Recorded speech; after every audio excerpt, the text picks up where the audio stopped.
Hello, I'm Steve from Road Angel, and today we're going to show you how to install a Halo dashcam in a Corsa. First of all, you need to locate the fuse box. Once you've located the fuse box, that's where you'll find the permanent feed and ignition feed. The next step is to mount your dashcam behind the reversing mirror. We recommend this position to keep it out of sight.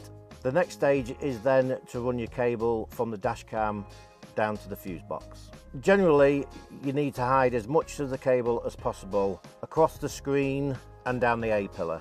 If your Halo has come with a rear camera, I'll now talk about how to install that. This step is really simple. All you need to do is run your cable across the bottom of the footwell, then up into the rear window where you'll mount your rear camera. That is now your Halo dashcam installed. Please watch our other videos to show you how to use the app.